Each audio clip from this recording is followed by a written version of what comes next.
Black Firestorm is objectively better than the White Firestorm. And when you put them both together, it is literally peak, and we need this adapted in the DCU, James Gunn. I'm gonna explain their lore for you normies who don't know, so make sure you like and follow. I think you'll actually like this. The first Firestorm was white, created by Jerry Conway. As you know, Firestorm is a fusion of two characters, and they can manipulate molecules and chemicals and stuff. This fusion was this kid, Ronnie Raymond, and this old guy, Professor Stein, who kind of was his father figure. They were great, you know what I mean? The Justice League knew them, everyone kind of liked them, they were cool. But like everyone in comics, they died. Then in the early 2000s, we got this new rebooted Firestorm, modernized and redefined by Dan Jolly and Chris Cross. This is Jason Roosh, and he was dealing with an abusive father. He's from Detroit, and he was trying to pay for college tuition, but he had to do an illegal thing to try to pay for it, which is what led this light from the sky turning him into Firestorm. Which this art is so damn good. Jason didn't have a dedicated duo in the beginning though, like Ronnie Raymond, so he would fuse with random people, including this guy who's literally his bully. This book is just so good. It's so relatable. It's so fun. It has those CW vibes, but in a good way.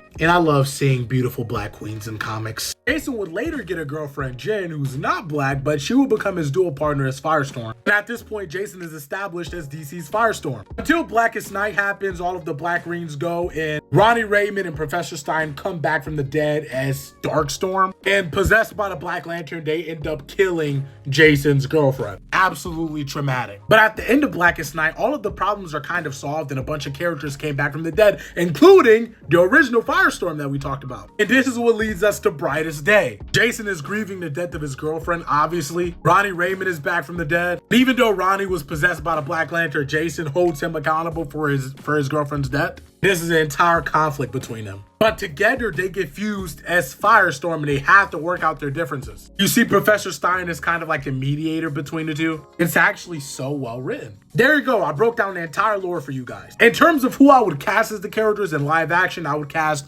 Miles Morales as Jason Roosh and Asher Angel as Ronnie Raymond. I would get Michael Keaton as Professor Stein and Sterling K. Brown as, Jason's dad. What do you guys think of this? I really recommend you go read those comics because they are so amazing. And I think a lot of people would resonate with this in live action. But if you don't feel like waiting 10 years, just go read the damn book.